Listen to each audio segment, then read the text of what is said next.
पति पत्नी तो एक दूसरे का वस्त्र होते हैं ना। फिर तुमने खुद को निर्वस्त्र कैसे किया? मैं तुम्हारे कितने करीब आया ये बात हमारे बीच रहनी चाहिए थी ना। फिर तुम्हारी माँ को कैसे पता चला? शौर्य सिंह के तीखे लहजे पर शिवानी का रोम रोम जल उठा।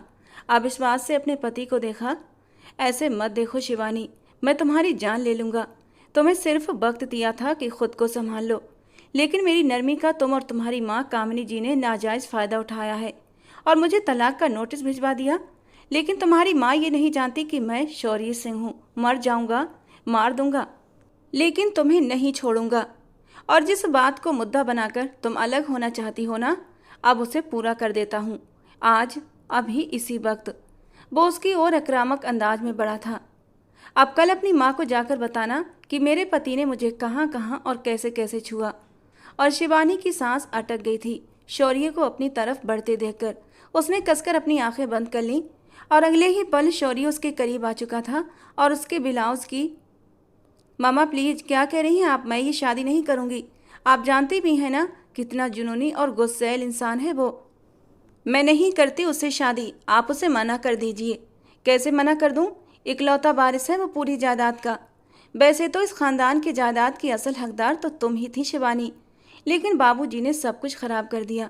न जाने कहाँ से उस लावारिस शौर्य को उठाकर हमारे सिंह खानदान में पनाह दे दी, और अब तो वो शौर्य को ही अपना सब कुछ मानते हैं, जैसे वो उनका अपना सगा खून हो। न जाने किसका गंदा और लावारिस खून था जिसे बाबूजी ने सर का ताज बना लिया है। वो तो सारी कानूनी कार्रवाई भी पूरी कर चुके हैं। सारी जायदाद शौर्य के नाम ही होगी।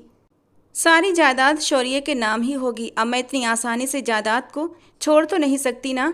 मेरी खानदानी जमीन जायदाद है ये। वो सीधे तरीके से ना सही तो टेढ़े तरीके से वो जायदाद मेरे पास ही आनी है, और उसका जरिया तुम बनोगी शिवानी। मैंने जो फैसला किया है वो बहुत सोच समझ कर किया है। मुझे बाबूजी की नज़रें शुरू से ही सही नहीं लगी थी। मुझे पता था वो अपना सब कुछ इसी लावारिस शौर्य के नाम कर देंगे। इसलिए बचपन में ही मैंने तुम्हारा रिश्ता शौर्य के साथ जोड़ दिया था, और बचपन का ये रिश्ता ख़त्म नहीं होगा शिवानी जब तक शादी न हो जाए। उसकी माँ कामिनी जी ने बेटी को समझाना चाहा, और शिवानी जो बहुत बेमन से हजारों बार सुनाई गई कहानी सुन रही थी, बुरा सा मुंह बनाकर रह गई। उसे इस कहानी में कोई इंटरेस्ट नहीं था, लेकिन उसकी जान तो अब अटकी थी जब उसकी शादी की बात उस खड़ूस शौर्य से चली थी। क्या मतलब मम्मा? शादी के बाद क्या होगा? सब खत्म हो जाना है। मेरी खुशियाँ, मेरे सपने, मेरी ज़िंदगी, सब कुछ ख़त्म हो जाना है। उस इंसान के गुस्से को पूरा ख़ानदान जानता है। कोई भी बात उसके मिजाज के खिलाफ हो जाए तो लाट साहब का मूड बन जाता है, और मैं सारी ज़िंदगी उसका मूड ही ठीक करती रहूँगी। हर वक्त की रोक टोक मुझसे नहीं सही जाती। ये मत करो, वो मत करो, यहाँ मत जाओ, वहाँ मत जाओ। वाट रविश! और एज देखी है आपने उसकी? मुझसे पूरे 9 साल बड़ा है वो। नाना जी को क्या सूझी जो उसे मेरे मत्थे मर रहे हैं? दुनिया में और भी लड़कियां हैं, मैं ही क्यों? उस खड़ूस, बदतमीज और जालिम इंसान को झेलना मेरे बस की बात नहीं। वो बिना रुके बोले चली जा रही थी, ये जाने बिना कि कब से वो हस्ती उसके पीछे आकर खड़ी हुई थी जिसकी वो बुराइयां कर रही थी। शिवानी, रूम में जाओ, कामिनी जी ने दांत भींचते हुए कहा, क्योंकि वो कब से शौर्य सिंह को देख चुकी थी और अब आंखों के इशारे से शिवानी को रोकने की कोशिश भी कर रही थी। लेकिन वो शिवानी ही क्या जो एक बार बोलने पर आए और इतनी आसानी से रुक जाए। अब कामिनी जी के जोर से डांटने पर शिवानी खामोश हुई थी। मम्मा, उसने फिर से विरोध करना चाहा। शिवानी, सुना नहीं तुमने? अब की बार लहजा सख्त था। वो आंखों में आंसू लिए सीढ़ियाँ चढ़ गई, जबकि अपनी पॉकेट्स में हाथ डाले राजपूत शौर्य सिंह ठंडी नज़रों से कामिनी जी को देखता रहा। कोई काम था? वो उसके पास आते नरम लहजे में पूछने लगी। काम तो था, पर अब मुझे लगता है कुछ और फैसला लेना पड़ेगा। शायद आपकी बेटी को इस शादी से काफ़ी एतराज़ है। शौर्य के नपे तुले अंदाज पर कामिनी जी ने होंठ भींचे। ये आपका प्रॉब्लम नहीं है शौर्य, मैं अपनी बेटी को हैंडल करना जानती हूँ। कामिनी जी किसी भी कीमत पर ये रिश्ता हाथ से जाने देना नहीं चाहती थीं। शौर्य से शादी मतलब करोड़ों की जायदाद का उनके हाथ में आना था, जो उनके बाप ने जज्बातों में भरकर इस लावारिस के नाम कर दी थी। शादी की डेट फिक्स हो गई है, 1 हफ्ते बाद शादी है, लेकिन आपकी बेटी का माइंड तो 7वें आसमान पर है। शौर्य की बात पर कामिनी को मिर्ची लगी। 1 हफ्ते बाद? लेकिन मुझसे तो बाबूजी ने ऐसी कोई बात नहीं की थी। मैं बता रहा हूँ ना, वो काफ़ी नहीं। अब की बार लहजा थोड़ा नागवार था। ठीक है, हो जाएगा सब, वो भी मुंह बनाकर बोली। उम्मीद करता हूँ कोई गड़बड़ नहीं होगी। इतना कहता हुआ शौर्य जा चुका था, जबकि कामनी जी का दिमाग एक पल में ही घूमा था। बाबूजी ऐसा कैसे कर सकते हैं? 1 हफ्ते के गैप पर वो शादी करवाएंगे? हद है। कामनी जी सोफे पर ढह गईं। उन्हें रह रहकर शिवानी की फिक्र हो रही थी। वो किसी सूरत भी शादी के लिए राजी नहीं थी। उसे मनाना मोर के आंसू लाने के बराबर था। क्या बात है बेटा, इतनी जल्दी किस बात की है? राजपूत दिग्विजय सिंह ने शौर्य के चेहरे की तरफ देखकर हैरानी से पूछा। जल्दी है दादाजी, क्योंकि मुझे आपकी बेटी पर भरोसा नहीं। उसका बस चले तो वो इस रिश्ते को सिरे से ख़त्म कर दे, लेकिन वो ऐसा कर नहीं रही, आगे कर सकती है। इसीलिए मुझे लगता है अब जल्दी की ज़रूरत है। शौर्य के साफ शब्दों पर दिग्विजय सिंह ने सहमति में सिर हिला दिया। चलो, जैसा आपको सही लगे। क्या 1 माह बाद, क्या 1 हफ्ते बाद? सब इंतजाम हो जाएंगे। उन्होंने शौर्य के कंधे पर थपकी दी। वो शौर्य की किसी बात से असहमति नहीं रखते थे और इस बचपन के रिश्ते को कायम रखने की सबसे बड़ी वजह खुद शौर्य ही था, जो अपनी बचपन की मंगेतर को बिल्कुल भी छोड़ने का इरादा नहीं रखता था। कामनी जी ने शिवानी को बहुत समझाया, पर शिवानी भी उनकी बेटी थी। उसने भी बहुत बवाल मचाया, यहाँ तक कि भूख हड़ताल भी कर दी, लेकिन कामनी जी ने उसकी एक न सुनी। और आज उसकी शादी का दिन था। वो शादी के जोड़े में आसमान से उतरी कोई परी मालूम हो रही थी। उसकी आंखों की उदासी उसे और भी दिलकश बना रही थी। धीरे धीरे शादी की रस्में शुरू हो चुकी थीं। सब कुछ इतने सुकून से हो रहा था।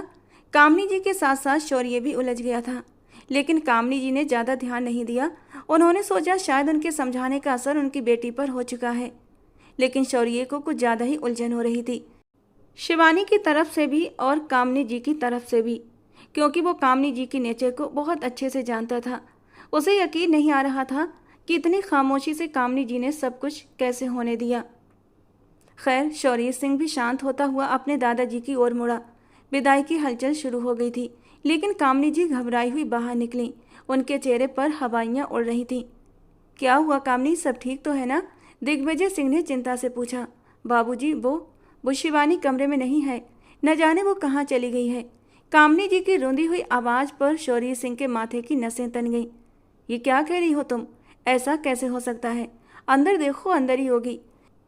नहीं है वो अंदर बाबूजी, कामनी जी रोते हुए बोली। भाग गई है या फिर भगा दी गई है? शौर्य के सख्त लहजे पर कामनी जी ने उसे एक गुस्से भरी नज़र से घूरा था। क्या बोल रहे हो तुम? मैं ऐसा क्यों करने लगी? हाय कामनी भाभी, फिर आपकी बेटी किसी के साथ भाग गई क्या? कामनी जी की देवरानी ममता जी ने मुंह पर हाथ रखते हुए अफसोस से कहा। चुप रहो तुम, बीच में बोलने की जरूरत नहीं, कामनी जी ने उसे डांट दिया। लो भला, बेटी काबू में नहीं, किसी प्रेमी के साथ बस। शौर्य सिंह की खूंखार और कठोर आवाज़ गूंजी तो सब और एक पल को सन्नाटा छा गया। वो मेरी पत्नी है, मेरी इज्जत, जहाँ भी होगी शौर्य सिंह उसे ढूंढ निकालेगा, और अगर अब किसी ने उसके चरित्र पर उंगली उठाई तो मुझसे बुरा कोई नहीं होगा। सबकी जुबानें बंद कराता शौर्य सिंह कामनी जी की ओर मुड़ा। मेरी पत्नी कहाँ है और किस हालत में है ये तो मैं पता कर ही लूँगा, लेकिन अगर इस सब में आपका हाथ हुआ तो फिर आपको संभालने वाला कोई नहीं बचेगा। अपनी बात कहता हुआ वो लंबे लंबे कदमों से वहाँ से निकल गया। उसके बॉडीगार्ड लोग भी उसके पीछे हो गए। ये सब ठीक नहीं हुआ कामनी, वो जहाँ भी हो दुआ करना जल्दी मिल जाए, वरना शौर्य के गुस्से से कोई उसे बचा नहीं पाएगा। दिग्विजय सिंह ने दुख के साथ कहा और सिर नामे हिला दिया, जबकि कामनी जी स्वयं परेशान थीं कि उन्होंने शिवानी को कितना समझाया था, कितनी नसीहतें दी थी, फिर भी वो नासमझी कर गई। वो बार बार उसे फ़ोन कर रही थी, लेकिन उस लड़की ने फ़ोन उठाना तो दूर देखने की भी कोशिश नहीं की थी। शादी का जोड़ा पहने वो दौड़ी चली जा रही थी। उसे ये तक नहीं पता था कि उसे जाना कहाँ है। बस उसे बहुत गुस्सा था अपनी माँ पर और उस व्यक्ति पर जो उससे शादी करने चला आया था। वो तो शादी से पहले ही निकल जाना चाहती थी, पर उसे मौका नहीं मिला, और शादी के बाद जैसे ही सभी लोग बाहर निकले, वो बाथरूम का बहाना बनाकर धीरे से कमरे से बाहर निकल आई थी। घर के एक एक कोने से वो भली भांति परिचित थी। छिपकर निकलना उसके लिए कोई मुश्किल काम नहीं था, लेकिन समस्या ये थी उसकी कोई योजना नहीं थी भागने की, लेकिन फिर भी उसे बस अपनी माँ और शौर्य से बदला लेना था, जिन्होंने अपनी स्वार्थपरता में एक बार भी नहीं सोचा कि वो क्या चाहती है। एक जगह खड़े होकर उसने गहरी सांस ली। मिस्टर राजपूत शौर्य सिंह, तुम्हें क्या लगा कि अब शिवानी को पाना तुम्हारे लिए आसान है? तो ये तुम्हारी भूल है। केवल शादी कर लेने से मैं तुम्हारी दासी नहीं बन गई। मैं अब भी अपनी इच्छा की मालिक हूँ। मैं जो चाहूँगी वही करूँगी। मुझे कोई भी रोक नहीं सकता, और तुम तो बिल्कुल भी नहीं। मन ही मन वो शौर्य सिंह को संबोधित करती हुई अब सड़क पर दाएं बाएं देखती हुई दिशा तय करने लगी। वो घर से काफ़ी दूर निकल आई थी और उस ओर सड़क पूरी तरह सुनसान थी। इसी वजह से उसने घर के पीछे वाले हिस्से में जंगल से गुजरने वाली सड़क का चुनाव किया था, ताकि वहां से भागने में आसानी हो और कोई भी उसे पकड़ न सके। मगर ये उसकी भूल थी। शौर्य सिंह को अब तक कौन रोक पाया था, जो अब कोई उसे रोक पाता।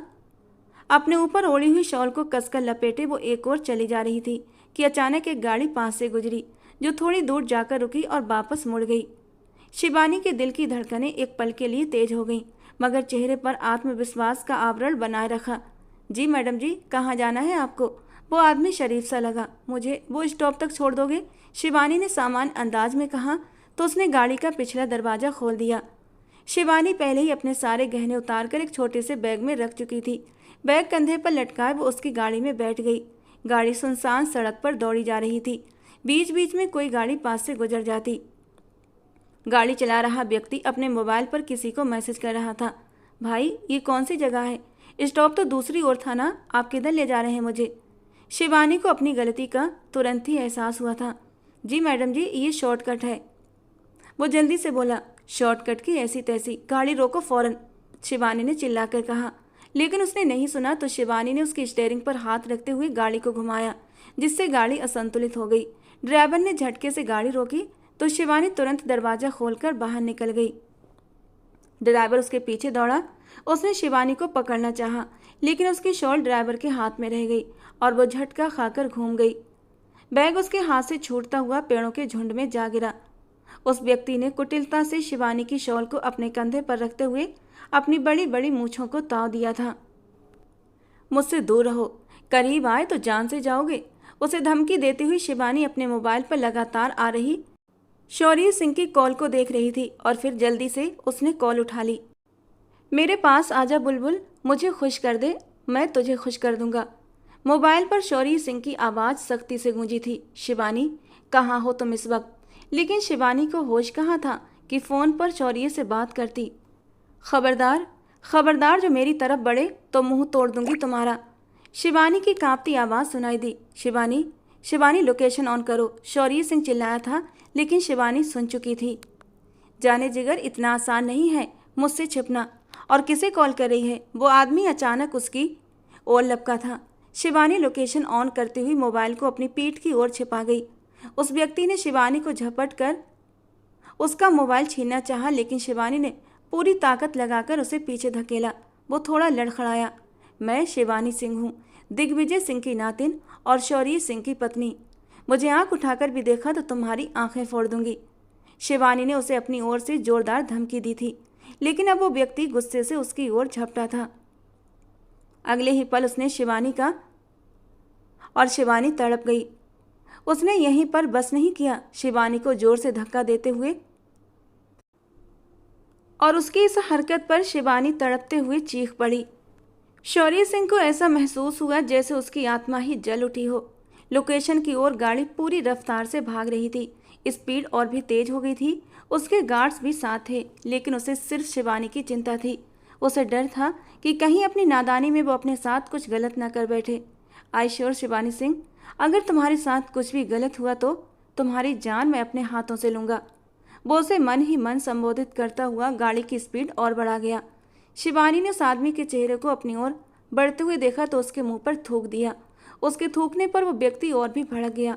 उसने खींचकर शिवानी को पहले दाएं फिर बाएं गाल पर तमाचा जड़ दिया और दोनों तरफ से आस्तीनें खींचते हुए वो तड़प कर चिल्लाई थी, लेकिन कोई भी तो न था वहां जो उसकी मदद करता। अचानक से उसका हाथ पास पड़ी एक ईंट पर जा लगा। शिवानी ने वो उसके सर पर दे मारी कि वो आदमी सिर पर हाथ रखे चीखा और उसकी पकड़ ढीली पड़ी, जिससे शिवानी ने उसे जोर से धक्का देते पीछे हटाया और खुद उठकर खड़ी हुई। पर इससे पहले कि वो उठती उस आदमी ने उसे वो कमर के बल पीछे गिरी थी। उसकी कमर की एक तरफ जबरदस्त चोट भी लगी। दर्द से बिलबिलाकर रह गई। हे भगवान, वो अपनी कमर पर हाथ रखे सामने खड़े उस दरिंदे को देखती पीछे की ओर खिसकने लगी। उस आदमी के माथे से खून बह रहा था, जो उसने रुमाल रखकर रोकने की कोशिश की। मुझ पर वार किया तूने? मुझ पर? बहुत देखी हैं तेरे जैसी, कोई भी बीरे से बच नहीं सकी, तो तू क्या? इतना कहता वो अपनी शर्ट को अब फिर से शिवानी पर आ ठहरा था। उसका वजूद शिवानी के वजूद से टच होता कि एक सनसनाती हुई उसके कंधे पर आ लगी। उसकी छींटें शिवानी के चेहरे पर भी पड़ी। वो अपना कंधा थामे दर्द से चिल्लाया था। शिवानी सहमते हुए उठ बैठी। उसकी नज़रों के घेरे में वो शख्स था जिसने उसकी इज्जत पर गंदी नज़र डाली थी। दूसरी भी उसके दूसरे कंधे में पैबस्त हुई। वो दोनों बाजुओं से अपाहिज हो गया। उसके दोनों बाजू लटक गए थे। शिवानी ने खुद को छुपाना चाहा। उसकी बिखरी हालत देखते शौर्य ने सख्ती से अपनी आंखें मीच कर खोली थीं।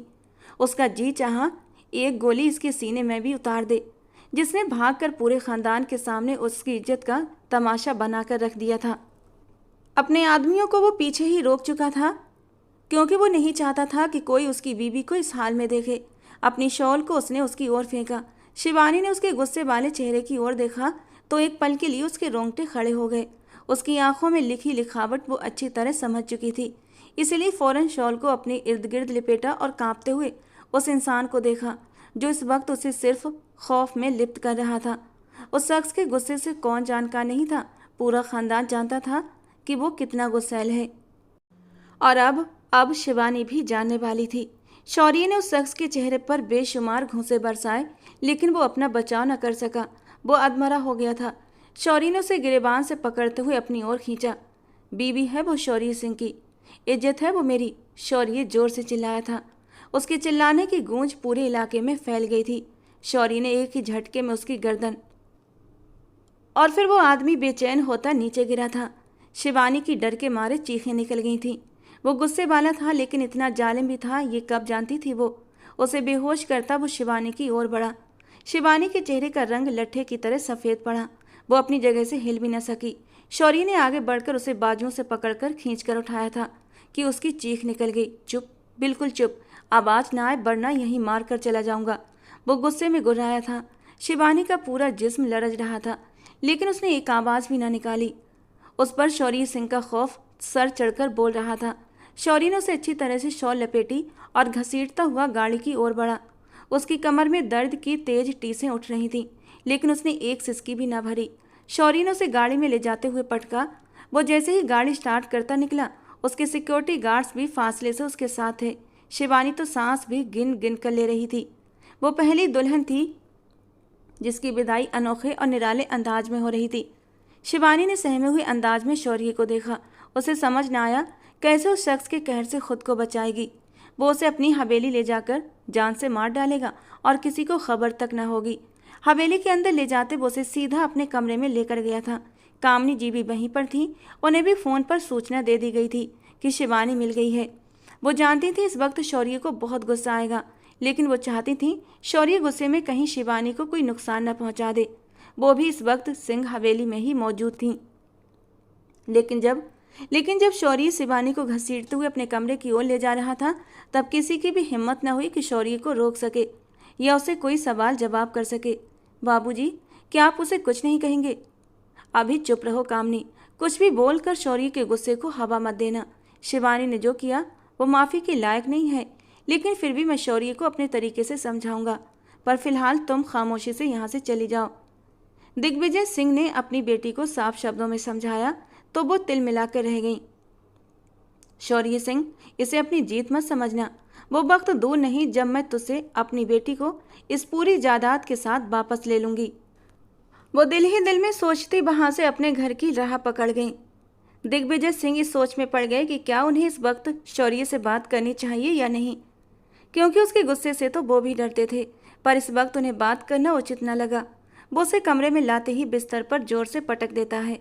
कमर में दर्द की एक तीव्र लहर दौड़ती है और वो चीख मारती हुई तड़प उठती है। उसका हाथ बेख्तियार अपनी कमर पर चला जाता है। शौर्य, जो गुस्से से उसकी ओर बढ़ रहा था, उसी वक्त रुक गया।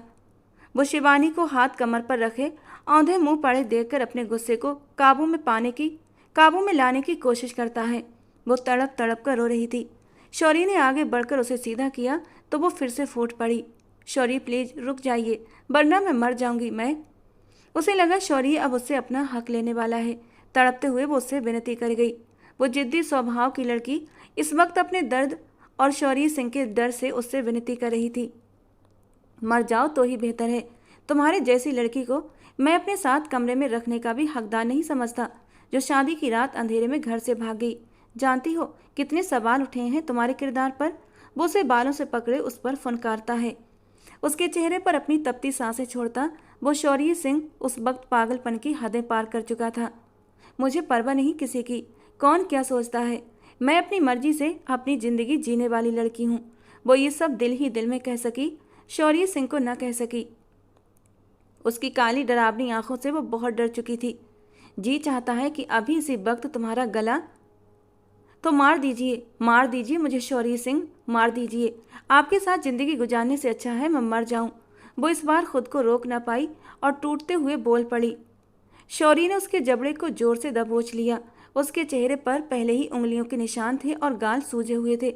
अब शौर्य की पकड़ से वो और भी दुखने लगे। मारूंगा जरूर, लेकिन इतनी आसान मौत नहीं। पल पल मारूंगा और कतरा कतरा तुम्हारी सांसें निकालूंगा। बताऊंगा तुम्हें कि एक राजपूत के साथ जिंदगी कितनी मुश्किल होती है। वो उसे चेतावनी देता बोला और झटके से छोड़ गया। शिवानी फिर से सिसक सिसक कर रोने लगी।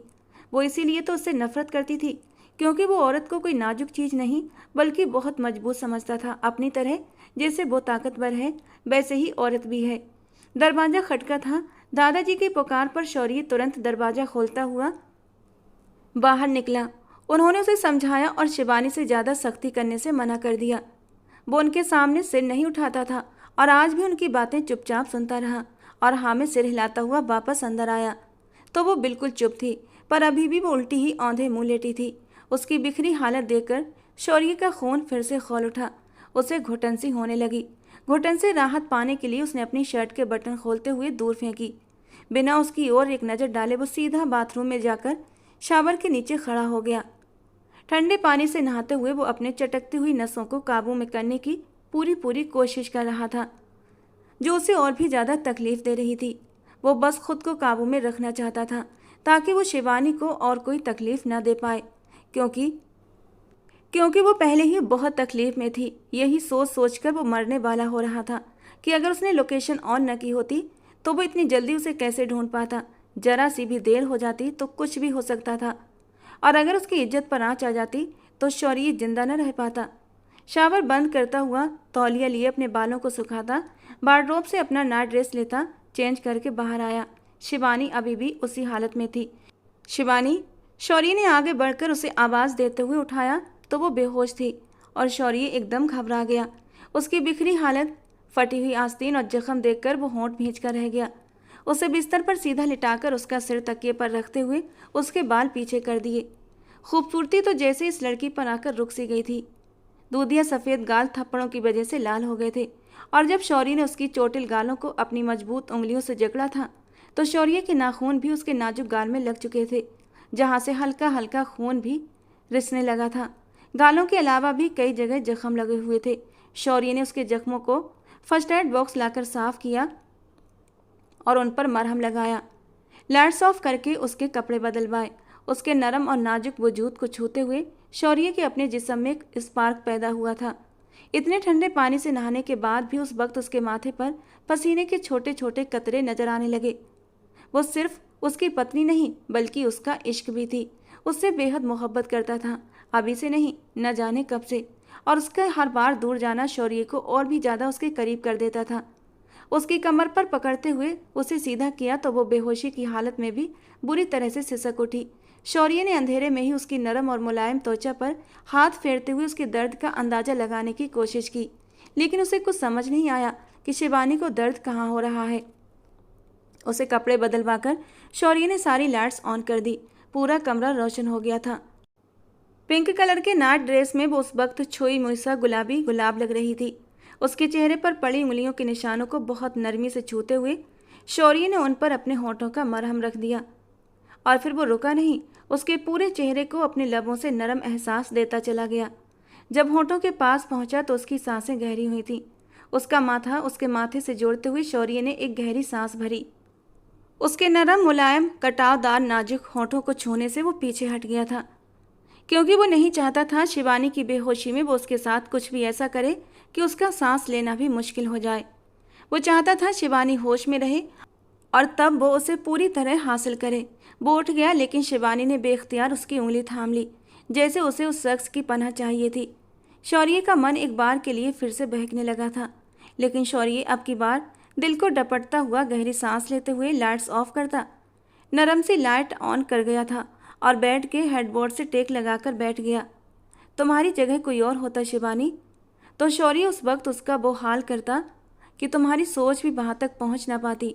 लेकिन बचत हो गई है तुम्हारी, सिर्फ इश्क की वजह से जो मैं तुमसे करने लगा हूँ। एक जुनून हो तुम मेरा, चाहूँ तो अभी तुमसे अपना हक वसूल कर लूँ, लेकिन मैं तुमसे हक लूँगा पूरी शिद्दत से। तुम्हारे होशो हवास में तुम पर अपनी मोहर लगाऊंगा। तुम्हारी सिसकियों की गूंज इस कमरे में गूंजेगी, तभी इस बेचैन दिल को करार आएगा। उसकी आंख अलार्म की चीख से खुली थी। हाथ मारते हुए उसने अलार्म बंद कर दिया। अपने सीने पर बोझ महसूस करते हुए उसने आंखें खोलीं। अधकुली आंखों से देखा तो वो सीने पर सर रखे गहरी नींद में सो रही थी, और उसे देखकर वो स्थिर हो गया। उसका यूं इतने करीब होकर लेटना एक बार फिर से शौर्य के दिल में हलचल मचा गया। ये लड़की अब मेरा इम्तिहान लेती रहेगी। वो उसे कसकर अपनी बाहों में समेट गया। शिवानी की सिसकी निकली तो वो एकदम पीछे हुआ। शिवानी की आंखें भी खुल गई थीं और उसी पर शौर्य ने अपनी आंखें बंद कर लीं। मैं इनकी बाहों में रात नहीं। वो एकदम पीछे हटी, लेकिन कमर की टीस ने उसे पीछे न हटने दिया। वो फिर से अपना सिर उसके सीने पर टिका गई। सिर उठाते उस हसीन लेकिन अपने से 9 साल बड़े उस गुस्सैल मर्द को देखा। शिवानी के दिल की धड़कनें एकदम से तेज होने लगी थीं। वो इतना करीब था कि दोनों की सांसों की तपिश एक दूसरे के चेहरे को झुलसा रही थी। शिवानी ने पीछे हटना चाहा तो शौर्य ने चुपचाप उसे पीछे कर दिया और खुद उठकर बाथरूम चला गया। वो शिवानी को कल की गई गलती के लिए इतनी जल्दी माफ़ करने का इरादा नहीं रखता था।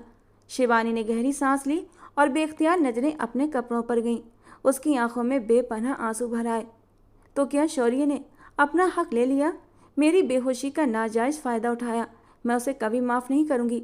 वो अपना चेहरा दोनों हाथों में लिए फूट फूट कर रो पड़ी। शौर्य बाहर आता उसके रोने पर बुरी तरह चौंका था। किस बात का मातम मना रही हो? जान बच गई या शौर्य सिंह के जुनून से बच गई?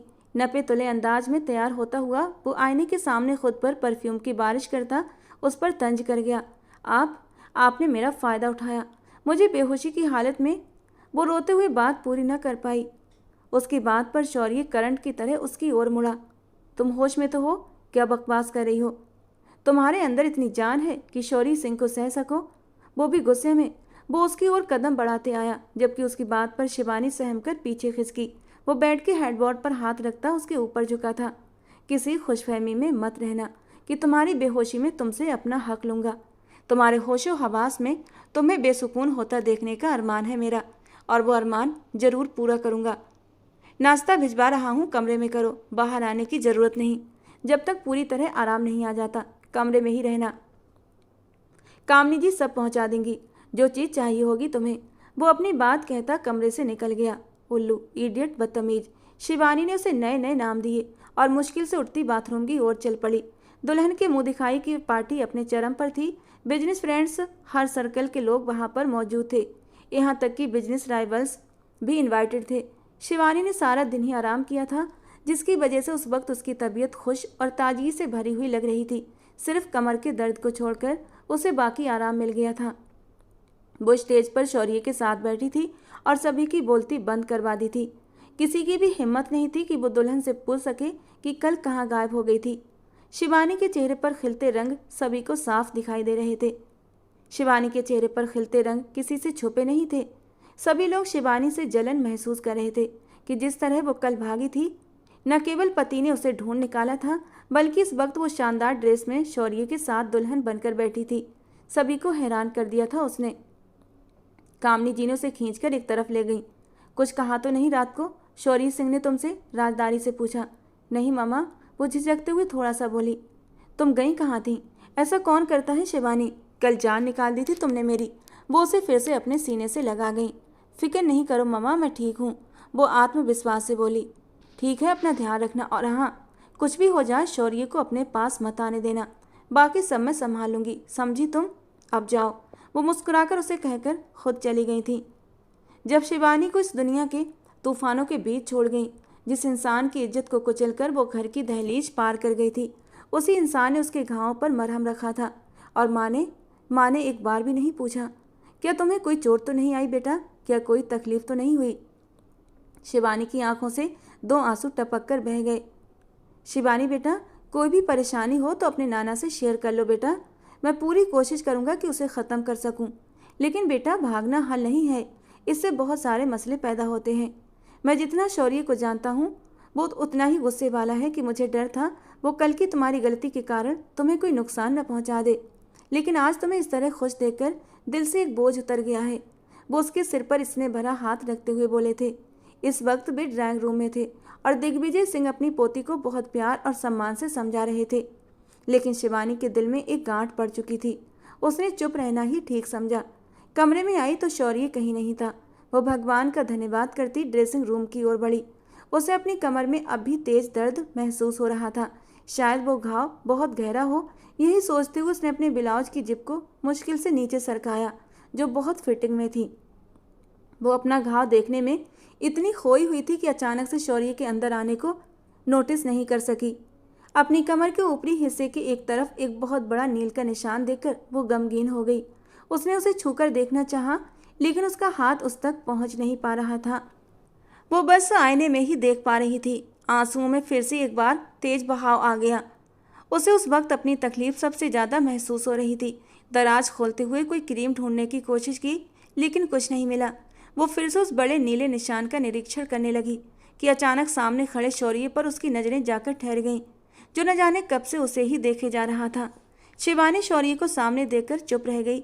उसे उम्मीद नहीं थी कि वो यूं अचानक अंदर चला आएगा। उसके सामने खड़ा वो उसके ब्लाउज के नीचे उसकी कमर पर वो निशान देख चुका था। शौर्य के माथे पर बल पड़े।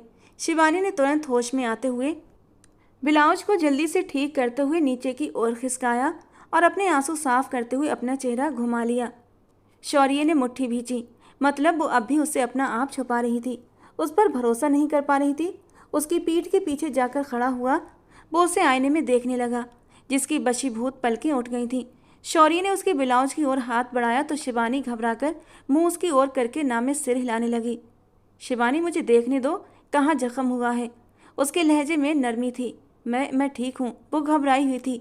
वो नहीं चाहती थी शौर्य उसका वो नीला निशान देखे। शौर्य ने उसकी घबराई हुई हालत की परवाह किए बगैर उसके ब्लाउज को थोड़ा सा नीचे। शिवानी ने घबराकर अपनी आंखें कसकर बंद कर ली थीं। शौर्य उसकी कमर पर इतना बड़ा नीला निशान देखकर रुक सा गया। ये सुबह मुझे क्यों नहीं बताया? वो परेशान सा लगा था। शिवानी ने धीरे से आंखें खोली। वो नाम में सिर हिलाता हुआ फर्स्ट एड बॉक्स से चेक करते हुए एक क्रीम निकाल लाया। मैं खुद लगा लूँगी। शिवानी ने तुरंत उसके हाथ से वो क्रीम लेना चाहा। ये लो, लगा लो। शौर्य ने बिना किसी विरोध के उसे वो क्रीम दे दी। आप जाएं। वो न जाने क्यों इतना ज़्यादा घबराई हुई थी। शायद अपनी धड़कनों की आवाज़ से बहुत ज़्यादा तंग आ चुकी थी, जिससे वो काफ़ी देर से नज़रें चुराने की कोशिश कर रही थी। मेरे सामने लगाओ, शौर्य ने सख्त अंदाज में कहा। इस बार शिवानी को सख्त बुरा लग गया। आप जाएं, मैं लगा लूँगी खुद ही। वो भी थोड़ा सर्द लहजे में बोली। मेरे सामने लगाओ। वो फिर से वही बोला। शिवानी ने उसे शोलों की नज़रों से देखा था।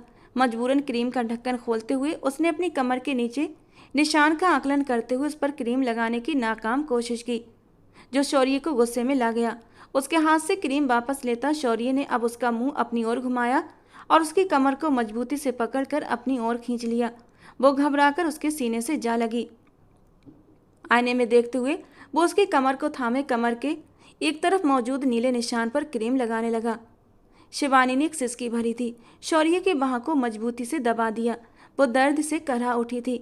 शौर्य ने धीरे धीरे उस पर क्रीम लगाते हुए उसकी नाजुक सी कमर की लचीलेपन को अपनी उंगलियों से महसूस किया था। एक पल के लिए शौर्य का दिल बेकाबू सा होने लगा।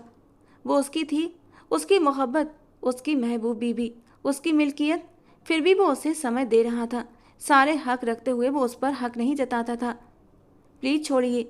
वो अपनी कमर पर शौर्य की उंगलियों का एहसास करते हुए कांप रही थी, जो धीरे धीरे बेकाबू हो रही थी।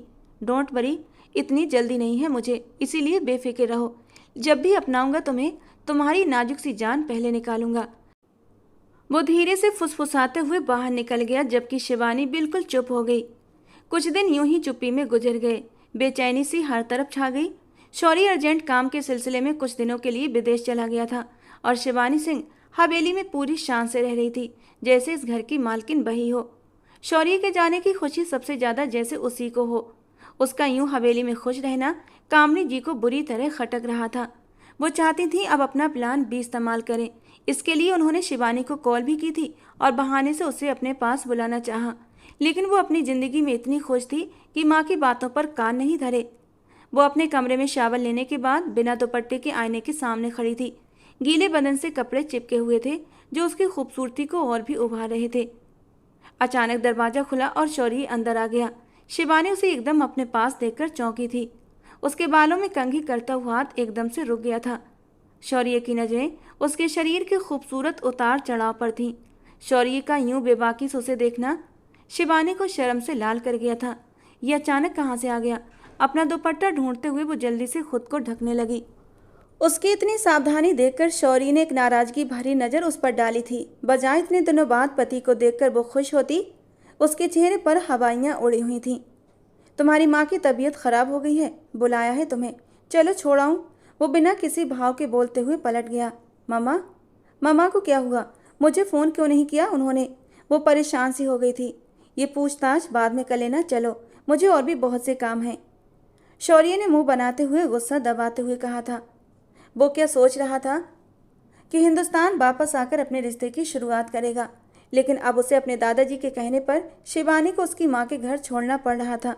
गाड़ी सिंह हाउस के बाहर खड़ी करते हुए एक पल को दोनों के बीच गहरी खामोशी छा गई। शिवानी, शौर्य सिंह, वो पहली और आखिरी गलती थी जो मैंने तुम्हें माफ़ की। अब अगर यहाँ आकर तुमने फिर से कोई गलती दोहराई तो याद रखना, इस बार माफ़ी नहीं मिलेगी। माँ के घर आई हो, आराम से माँ की 4 दिन सेवा करो। जब लेने आऊँगा तो साथ चलना, तब तक अपनी सुरक्षा अच्छे से करना। वो उसकी ओर झुकते हुए बहुत ही गंभीर लहजे में कहते हुए उसके माथे पर अपने होंठ रख गया। ये सब एक जल्दी ही अनजाने तौर पर हुआ था। शिवानी ने हैरान होकर उसे देखा तो वो अपनी नज़रें विंड स्क्रीन पर गड़ा गया। जाओ अंदर, वो सपाट अंदाज में बोला। वो चुपचाप गाड़ी से उतरते हुए अंदर की ओर बढ़ गई। उसके अंदर जाने के बाद शौर्य की गाड़ी वहां से निकल गई, जबकि सिक्योरिटी गार्ड्स की भारी संख्या घर के चारों ओर तैनात हो गई थी। पूरे घर को जैसे घेर लिया गया हो। मम्मा, आपकी इतनी तबीयत खराब थी, मुझे बता देती, मैं आ जाती। शौर्य को क्यों बताया? वो नाराजगी से माँ के पास बैठते हुए बोली। शौर्य को नहीं, बाबूजी को बताया था। तुम्हें तो अपनी फुर्सत नहीं कि माँ का हालचाल पूछ लो। कहाँ तुम आकर सेवा करती? उन्होंने नफरत और थोड़ा गुस्से से कहा। मम्मा, अब ऐसी भी कोई बात नहीं। वो माँ के चारों ओर अपनी बाहों का घेरा बना गई और कामनी जी बेहद खुश थीं। अब जो वो करना चाहती थी वो आसान हो गया था। उसे यहाँ पर आए हुए 2 दिन हुए थे कि कामनी जी उसके पास आई। शिवानी बेटा, इन पेपर्स पर साइन कर दो। शिवानी का सिर दर्द से फटा जा रहा था। उसकी तबीयत काफ़ी ख़राब लग रही थी। ये क्या पेपर्स हैं मम्मा? उसने लाल होती आंखों से उन्हें देखते हुए पूछा। बेटा, ये प्रॉपर्टी के पेपर्स हैं, क्योंकि मैं अपना सब कुछ तुम्हारे नाम कर रही हूँ। मैंने साइन कर दिए हैं, तुम भी कर दो, लहजे में प्यार घोलते हुए कहा। मम्मा, आप जानती हैं मुझे इन पैसों वैसों से प्यार नहीं है। बेटा, मैं जानती हूँ, लेकिन ये सब मैं अपनी खुशी से कर रही हूँ। तुम मेरी इकलौती बेटी हो, तुम्हें नहीं दूंगी तो किसे दूंगी? उनका लहजा इतना प्यार से भरा हुआ था कि शिवानी ने बिना देखे उन पेपर्स पर साइन कर दिए। ये लो, खुश? वो फाइल उनकी ओर बढ़ाते हुए मुस्कुराई तो वो उसके माथे पर होंठ रख गई। बहुत खुश मेरी जान, मैं तुम्हारे खाने के लिए कुछ भिजवाती हूँ। खाना खाकर दवा लेकर सो जाना, अब बाकी सब तुम्हारी मम्मा संभाल लेगी। वो उससे प्यार से कहती हुई जा चुकी थीं, जबकि सिरदर्द की वजह से अब शिवानी की आंखें बंद हो रही थीं। 2 दिन से शौर्य ने खुद को बेहद व्यस्त कर लिया था। वो ज़्यादातर अपना समय ऑफिस में ही बिताता था। आज उसे माँ के घर गए 4था दिन हो रहा था, लेकिन एक बार भी दोनों में से किसी ने भी संपर्क नहीं किया था। आज का सारा दिन भी शौर्य ने खुद को व्यस्त रखा था। आज सुबह से उसने कोई 20 बार मोबाइल देखा था कि शायद शिवानी उसे कॉल करे, लेकिन चुप मोबाइल ने उसके दिमाग को झंझोड़ कर रख दिया था। वो इतना समय देने के बाद भी नहीं बदली थी। शौर्य को दुख हो रहा था। तभी उसी पल आंधी तूफान की तरह कामनी जी ऑफिस में घुसी चली आईं। उन्हें देखकर शौर्य के माथे पर बेहिसाब गहरी लकीरें पड़ गईं। आप यहाँ? मुंह बनाकर पूछा। मुझे तो यहाँ आना ही था ना, राजपूत शौर्य सिंह। ओह माय फॉल्ट, मैं तुम्हें राजपूत शौर्य सिंह कैसे बोल सकती हूँ, क्योंकि ये खानदान, ये नाम, ये तो सब तुम्हें बाबूजी की तरफ से भीख में मिला है, जिसके तुम हकदार थे ही नहीं। लेकिन अपनी भोली सूरत और प्यार के जाल में मेरे बाप को ऐसा फंसाया कि तुम्हें पोता बना बैठे। जो कुछ मेरा और मेरी बेटी का था अपने नाम कर लिया। दाद देनी पड़ेगी तुम्हारे खेल को। मुझे तो आना ही था, तुम्हें तुम्हारे खेल में हराना भी तो है ना। एक अदा से कहती वो शौर्य को बेहद बुरी लगी। जो कहना है साफ साफ कहें। शौर्य अपनी जगह से उठते हुए उन्हें नज़रअंदाज करके बोला, तुम्हें क्या लगा शौर्य सिंह, तुम जीत जाओगे? मेरा नाम भी कामनी सिंह है। मुझे आज तक कोई भी हरा नहीं पाया, तो तुम क्या हरा पाओगे? कामनी जी के अंदाज में शौर्य को खटका लगा। ये रहे डाइवोर्स पेपर्स, जिन पर शिवानी के साइन हो चुके हैं। उम्मीद है तुम भी इन पर साइन करके इस रिश्ते को यहीं पर ख़त्म कर दोगे और इसके हिस्से की जायदाद उसे दे दोगे। एक पल के लिए वहाँ पर गहरी खामोशी छा गई। आपको लगता है कि मैं ये करूँगा? शौर्य के दिमाग की नसें तनी थीं। तुम करोगे शौर्य, ज़रूर करोगे, क्योंकि मेरी बेटी तुमसे कोई भी रिश्ता रखना नहीं चाहती। झूठ मत बोलें आप। आपकी किसी भी बात पर मुझे भरोसा नहीं। शौर्य ने उनकी बात काटते हुए कटाक्षी अंदाज में कहा, अच्छा, तुम जानते हो शिवानी अभी तक तुम्हारे करीब क्यों नहीं आई? अब की बार उन्होंने शौर्य के दिल पर वार किया था, क्योंकि वो तुमसे कोई भी रिश्ता रखना ही नहीं चाहती, और ये बात पहले दिन ही से ही तय थी। एक चाल चली तुमने अपने दादा के साथ मिलकर, तो एक चाल चली हमने, और बस हिसाब बराबर। कामनी जी ने तिरकता से कहा। उनके शब्द शौर्य को तपते रेगिस्तान में धकेल चुके थे। उसे अपनी सुनाई पर विश्वास नहीं हो रहा था। अब कोई ड्रामा मत करना। तुम और तुम्हारे दादा जान, जो तुम्हारे कुछ भी ना होते हुए भी सिर्फ तुम्हारे ही दादा हैं। बेटी और नातिन से तो उन्हें कब के भुला चुके हैं। खैर, इन पेपर्स पर साइन कर देना, वरना मुझे और भी बहुत से तरीके आते हैं। कामनी जी गुस्से से बोलती वहाँ से निकल गईं, जबकि वो पेपर्स हाथ में लिए उन पर शिवानी के साइन देखकर ठगासा खड़ा रह गया। अपने कानों से धुआं निकलता महसूस हुआ। इतनी बड़ी साजिश खेली उसने मेरे साथ। उसने वो पेपर्स हाथ में कसकर पकड़े और बाहर निकला। उसका इरादा अब सीधा शिवानी के पास जाने का था। बहुत ढील दे दी मिसेस शिवानी शौर्य। अब वक्त आ गया है कि तुम्हें इस रिश्ते का बताऊं जिसके लिए तुमने अपनी माँ को मेरे खिलाफ इस्तेमाल किया। आज तुम्हें नहीं छोड़ूंगा। आंधी तूफान की तरह कामनी हाउस में दाखिल हुआ था। सीधा ऊपर जाते हुए उसने शिवानी के रूम का रुख किया, जहां वो अभी अभी शावल लेकर निकली थी। अचानक से गुस्से से शौर्य को कमरे में आता देखकर वो बुरी तरह ठिठकी थी। आप इस वक्त उससे हैरानी हुई। वो हमेशा उसके शावल लेने के वक्त ही पहुंचता था, जैसे टाइमिंग फिक्स की हुई थी। शौर्य ने दांत किचकिचाते हुए उसकी ओर देखा और बिस्तर पर पड़ा उसका दुपट्टा उसकी ओर उछाल दिया, जिसे शिवानी ने तुरंत तोड़ लिया। शौर्य गुस्से से आगे बढ़ता हुआ उसका हाथ थामे बाहर निकल पड़ा। छोड़ो मुझे, कहाँ लेकर जा रहे हो? शौर्य ने और भी सख्ती से उसका हाथ दबोचकर उसे खींचते हुए नीचे सीढ़ियाँ उतरने लगा। शिवानी उसे इस कदर गुस्से में देखकर बहुत ज़्यादा डर चुकी थी। वो ऐसे गुस्से में कई दिनों बाद आया था। अगले ही पल शौर्य ने उसे खींचते हुए घर से बाहर निकाल कर ले गया और फिर गाड़ी में धक्का देकर बिठाया। वो बुरी तरह डरी और सहमी हुई थी। नौकरानी ने कामनी जी को कॉल कर दिया था। शौर्य को अचानक क्या हो गया था और वो उसके साथ ये सब क्यों कर रहा था, उसे बिल्कुल भी समझ नहीं आ रहा था। गाड़ी को पूरी स्पीड में छोड़ते हुए शौर्य ने शिवानी की बची हुई जान भी निकाल दी थी। शौर्य प्लीज गाड़ी। उसके बोलने पर शौर्य ने स्पीड और भी बढ़ा दी। वो गाड़ी की सीट को पकड़ते हुए रोते हुए शौर्य को ही देखे जा रही थी कि तभी अचानक गाड़ी रुक गई और शिवानी बुरी तरह उछलकर सिर के बल डैशबोर्ड पर जा लगी। लेकिन शौर्य ने उसके सिर के आगे फौरन हाथ रखकर उसे बचाया था। वो गुस्से में भी उसे तकलीफ नहीं दे सका, जबकि इस समय वो खुद बहुत ज़्यादा कठिन यातना और कष्ट में था। चारों नज़र दौड़ाई तो वो कोई सुनसान इलाका था। शिवानी को घबराहट हुई। शौर्य ने सीट बेल्ट खोलते हुए गुस्से से बाहर निकलते हुए शिवानी को भी बाहर निकालकर गाड़ी के साथ पिन कर दिया। एक पति अपनी पत्नी के कितना करीब आता है और कितना नहीं, ये बात हम दोनों के बीच रहनी चाहिए थी ना। किसी तीसरे को इस बात की खबर कैसे हो गई? शौर्य कड़े और ठंडे अंदाज में बोला। शिवानी की रीढ़ की हड्डी में सनसनी दौड़ गई। पथरीली नज़रों से देखा। जवाब दो, वो गुस्से से दहाड़ा। शिवानी ने सहमते हुए आंखें बंद कर लीं। शौर्य, मेरी सहनशीलता को मत आजमाओ। अगर तुमसे प्यार न होता तो इस वक्त तुम सोच भी नहीं सकती थी क्या करता मैं तुम्हारा। वो उसके करीब होते हुए बेबसी और कष्ट की हद पर पहुंचा हुआ था। शिवानी ने आंखें खोल दी। आंसू और भी ज्यादा बहते हुए गालों पर गिरने लगे। मैंने किसी से कुछ नहीं कहा। मुश्किल से गले से शब्द टूट कर निकले। वो गुस्से में प्यार का इजहार कर चुका था। शिवानी को वो शब्द जैसे सुनाई ही नहीं दिए थे। अच्छा, फिर तुम्हारी माँ को कैसे पता चला हमारे रिश्ते के बारे में, हमारे बीच के रिश्ते के बारे में? तुम मेरे करीब नहीं आई, हमारे बीच अभी तक कोई रिश्ता नहीं बना, ये बात उन तक कैसे पहुंची? वो फिर से दहाड़ा था। शिवानी ने उसकी शर्ट को मुट्ठियों में दबोचा हुआ था। मुझे नहीं पता, वो हिचकियों के साथ रो पड़ी। तुम्हें नहीं पता? तो वो डिवोर्स पेपर साइन भी खुद करके ले आई थी क्या, या आंखें बंद करके किए थे तुमने? शौर्य बुरी तरह दहाड़ा था। वो आज उसे किसी भी तरह माफ करने के मूड में नहीं था। डिवोर्स? शिवानी का तो सांस ही अटक गया था। उसे अपने कानों पर यकीन नहीं आ रहा था। तुमसे इस हैरानी का आज मैं अच्छे से इलाज करता हूँ मिसेस सिंह, कि तुम्हें अच्छे से याद रहेगा कि शौर्य सिंह से पाला पड़ा था तुम्हारा। वो उसे वापस गाड़ी में धकेलता और गाड़ी स्टार्ट कर गया, और शिवानी बस चुपचाप उसे देख रही थी। शौर्य शिवानी को फार्म हाउस ले गया। उसे रूम में ले जाते हुए बिस्तर पर धकेल दिया। शिवानी ने घबराकर उसे देखा, जिसकी आंखें बेहद लाल हो रही थीं। एक पल के लिए तो वो उससे बहुत ज़्यादा डर चुकी थी। अपने बालों में हाथ फेरता वो इधर से उधर चक्कर काटता बहुत ज़्यादा दर्द में था। तभी उसके मोबाइल पर कॉल आई। सामने ही कामनी सिंह का नंबर चमक रहा था।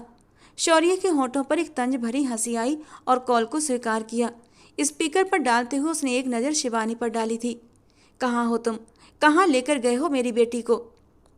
शौर्य सिंह, मेरी बेटी मुझे वापस कर दो, वरना। कामनी जी की गुस्से वाली आवाज़ पर शौर्य को कुछ शांति सी महसूस हुई। आपकी बेटी नहीं, अपनी पत्नी को लेकर आया हूँ, इस बार बहुत शांति से जवाब दिया। बकवास मत करो, अब वो तुम्हारी पत्नी नहीं, उसने तलाक के पेपर पर साइन कर दिए थे, समझे तुम? शौर्य ने दर्द से शिवानी को देखा, जो बेयकीनी से अपनी माँ की आवाज़ सुनते हुए हैरानी के समंदर में डूब रही थी। आपकी बेटी ने किए हैं साइन, मैंने नहीं, और जब तक शौर्य सिंह के साइन नहीं होते तलाक तो नहीं हो सकता सासू माँ। हर शब्द चबा चबा कर बोलते हुए उसने उन्हें तंग कर दिया था। मुझे मेरी बेटी वापस कर दो, भूल जाएं अब आपको आपकी बेटी वापस मिलेगी। बहुत शौक है ना आपको पति पत्नी के मामलों में घुसने का? आज की रात बीतने के बाद अपनी बेटी से पूछिएगा उसका पति उसके कितने करीब आया था। गरजते हुए कहते शौर्य ने उनकी बात सुने बिना ही कॉल काट दिया और मोबाइल भी ऑफ कर दिया, और मुंह मोड़ते हुए गुस्से से शिवानी को देखा, जो अभी भी चुपचाप बस उसे ही देखे जा रही थी, ऐसे जैसे कोई सपना हो। अपनी शर्ट के बटन को खोलते हुए एक कड़ी नज़रों से शिवानी को देखा। शर्ट दूर उछाली तो शिवानी को अपना दिल पसलियों से टूटकर बाहर निकलता हुआ महसूस हुआ। वो अपनी जगह से 1 इंच भी ना हिल सकी, लेकिन उसका कांपना और डरना शौर्य से छिप न सका। शिवानी के पास आते हुए शौर्य ने उसके बालों वो बुरी तरह तड़प उठी। शौर्य, उसके होठों ने पहली बार अपना नाम सुनते वो जोर से ठिठका था।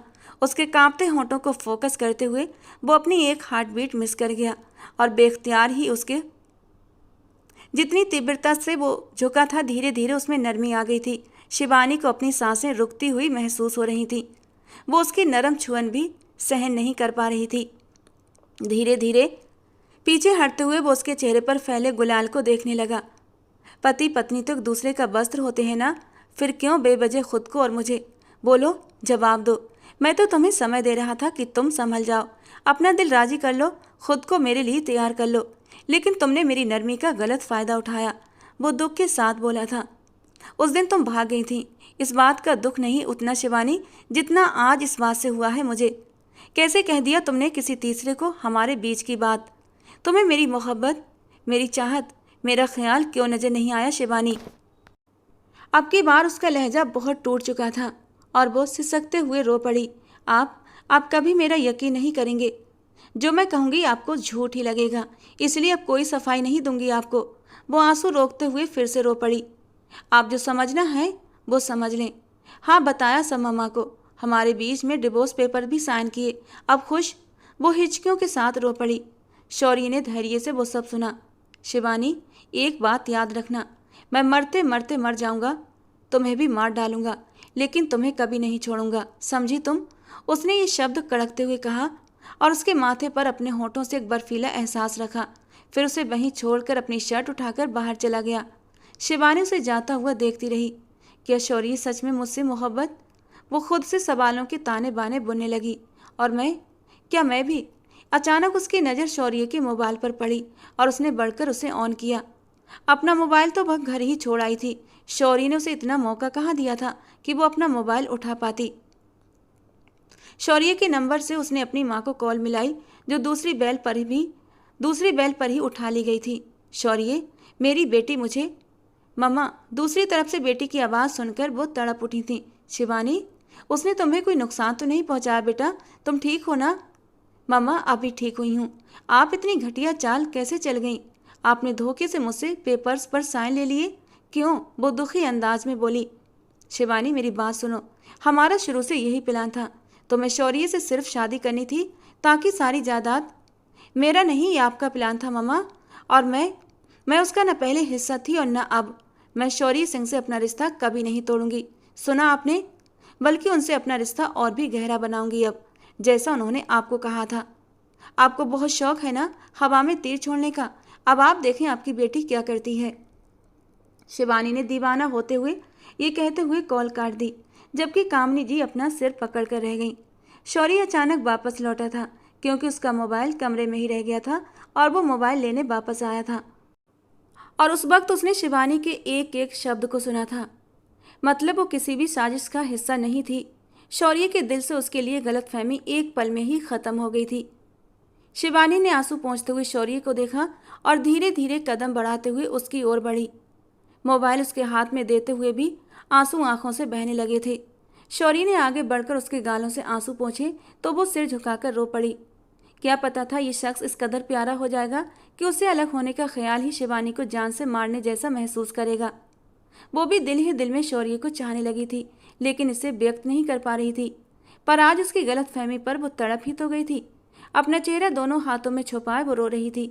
शौर्य से उसका इस तरह रोना और अधिक नहीं देखा गया और उसने खींचकर उसे अपने सीने से लगा लिया।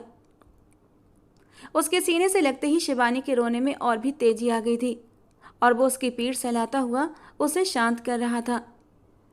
आज उसका अपनी माँ पर भरोसा टूट चुका था। वो खुद न टूट जाए। शौर्य उसे संभालता रहा। शौर्य उसे सीने से लगा उसके बालों को एक तरफ करता उसकी गर्दन पर अपने जलते हुए होंठ रख चुका था और शिवानी पूरी तरह से कांप उठी। अपना रोना भूलते हुए उसने सिर उठाकर शौर्य को देखा। शौर्य की आंखों में मोहब्बत का सैलाब देकर वो पल भर में अपने पूरे शरीर और आत्मा से कांपी। शौर्य ने उसके माथे पर होंठ रखे तो उसने उसकी छुअन को अपनी आत्मा में उतरते हुए महसूस किया। शिवानी, तुम तो शुरू से ही मेरी थी ना। मोहब्बत नहीं, इश्क किया था तुमसे और तुम कभी समझ ही नहीं पाई। वो उसके माथे से माथा जोड़े आंखें बंद किए बोलता जा रहा था। आपने मुझे कभी एहसास ही नहीं दिलाया। बस मुझे तो यही पता था कि शौर्य सिंह को बहुत गुस्सा आता है। उसी बात से डरने लगी थी। आज वो भी बेखौफ होकर अपने दिल का हाल बता गई। अच्छा, तो चलो आज तुम्हें अपनी मोहब्बत, अपनी दीवानगी, अपने जुनून का एहसास दिलाता हूँ। वो उसके गले से दुपट्टा उतारते हुए एक तरफ रखता उसके निखरे हुए रूप को देखता पल भर में बह गया। शिवानी का सांस गले में अटक गया था। उसकी नज़दीकी का सोचकर उसकी आत्मा भी हल्काने लगी। शौर्य ने उसे धीरे से बिस्तर पर लिटाया। वो थूक निगलते हुए उसे ही देखे जा रही थी। शौर्य ने मुस्कुराते हुए उसकी आंखों पर हाथ रखे और उसकी आंखें बंद कर दी तो उसने अपना सांस रोक लिया। एक बार फिर वो पूरी ताकत से उसके होंठों पर झुका और उसकी सांसों से खेल गया। वो बेरहम होकर उसकी सांसों को चुराने लगा। शिवानी ने उसे कॉलर से पकड़कर पीछे खींचना चाहा, जो एकदम दीवाना सा हो गया था और उसे अपनी पकड़ में ले लिया था। उसके दोनों हाथों को बहुत आराम से बिस्तर के किनारे उसकी उंगलियों में अपनी उंगलियां डालते हुए वो उसे अपनी दुनिया में खोने लगा। धीमी धीमी सिसकियों की गूंज ने एक अजीब सा सुरूर शौर्य की रग रग में घोल दिया था। दोनों एक दूसरे की संगत में सुकून महसूस कर रहे थे। आज ही तो वो दोनों ये जान गए थे कि अपने हमसफ़र का वस्त्र होने के साथ साथ वो एक दूसरे के दिल का सुकून भी हैं। 2 महीने बाद कामनी जी ने बहुत कोशिश की कि वो बेटी से मिल सकें, उसे समझा सकें और अपनी तरफ कर सकें, लेकिन उनकी बेटी अब उनके हाथों से निकल चुकी थी। अब शौर्य सिंह के हाथ में उसकी डोर थी। वो शौर्य सिंह के दिल की धड़कन थी। तो शौर्य सिंह ने भी उसे हथेली का छाला बना लिया था। दादाजी और शौर्य उसकी हर तरह के नाज नखरे उठाते थे। दादाजी की किसी बात पर वो खिलखिलाकर हंसी थी कि उसी पल कामनी जी अंदर आती हुई दिखाई दी। शौर्य ने उनका यहाँ आना बंद करवा दिया था। पर आज वो ज़बरदस्ती ही अंदर आ गई थीं। उन्हें देख शिवानी अपनी जगह से अचानक उठकर खड़ी हुई। उन्होंने आते ही शिवानी को देखा और उसे खींचकर अपने सीने से लगा लिया। कैसी बेटी हो, इतना समय गुजर गया, एक बार भी माँ से ना बात की ना मुलाकात। क्या माँ इतनी बुरी हो गई? वो दुख से आंसू लिए बोली। सीढ़ियाँ उतरते शौर्य ने भी उन्हें देखा था पर चुप रहा। आपने माँ बन के दिखाया का मम्मी? माँ तो बेटियों का घर बसाती हैं, पर आपने तो उजाड़ने में कोई कसर नहीं छोड़ी, वो धीमे लहजे में बोली। आज उन्हें बहुत बड़ी बड़ी सी लगी अपनी बेटी। क्या माँ को माफ़ नहीं कर सकती? वो अपने आंसू पोंछते हुए बोली तो शिवानी ने रोती हुई आंखों से उन्हें देखा। कामनी जी ने फिर से उसे गले से लगा लिया कि अचानक शिवानी का जी मिचलाने लगा। वो पीछे हटती हुई कमरे की ओर भागी। शौर्य उसके पीछे ही दौड़ा। वो बाथरूम में घुसकर उल्टी कर रही थी। शौर्य ने उसकी पीठ को सहलाया और उसके चेहरे को पानी से साफ करते हुए अपनी तरफ मोड़ते हुए उसके थके हुए शरीर को अपने साथ लगा लिया। तुम ठीक हो ना? उसकी आवाज़ में चिंता थी। वो आंखें बंद की उसकी बाहों में और गहराई से समा गई। शौर्य ने उसे अपनी बाहों में भरते हुए बाहर बिस्तर पर ले आया। मैं डॉक्टर को फ़ोन करूं? वो उसे बिस्तर पर लिटाकर पीछे हटा कि शिवानी ने उसे रोक दिया। मैं ठीक हूँ। उसके चेहरे पर एक बहुत सुंदर सी मुस्कान थी। शौर्य उसकी हालत पर बेहद परेशान था, इसलिए बिना उसकी कोई बात सुने उसने डॉक्टर सामिया को कॉल किया, जिन्होंने आते ही कुछ देर बाद उन्हें छोटे मेहमान के आने की खुशखबरी सुना दी। सिंह हवेली में एकदम से खुशियों की लहर दौड़ गई। दिग्विजय सिंह ने तुरंत मिठाई का ऑर्डर दे दिया। शौर्य तो अपनी पत्नी के कदम जमीन पर ही नहीं पड़ने दे रहा था। अपनी बेटी के लिए उन लोगों का इतना प्यार देखकर कामनी जी भी शर्मिंदा हो गई और उनसे अपने किए की माफ़ी मांग ली। इतनी बड़ी खुशी की खबर पर सभी ने एक दूसरे के लिए अपने अपने दिल साफ करते हुए एक दूसरे को माफ़ कर दिया था और सबने यही समझा कि पैसा ही सब कुछ नहीं होता, बल्कि मोहब्बतों से दिल में एक सुकून पैदा होता है। दोस्तों, आप लोग मेरी कहानी सुनते हैं बट लाइक और कमेंट नहीं करते। आपको पता है मुझे कितना दुख होता है, क्योंकि इतनी मेहनत से मैं आपके लिए रोज़ स्टोरी लेकर आती हूँ और जब मुझे कोई रिस्पॉन्स नहीं मिलता तो मुझे बहुत ज़्यादा दुख होने लगता है। तो प्लीज़ दोस्तों, अपनी राय ज़रूर दिया करें, लाइक किया करें, कमेंट किया करें और ऐसे ही मुझे मोटिवेट करते रहा करें, जिससे कि मैं आप लोगों के लिए प्यारी प्यारी स्टोरीज़ लेकर आती रहा करूँ। तो चलिए दोस्तों, मिलते हैं अगली किसी नई स्टोरी के साथ।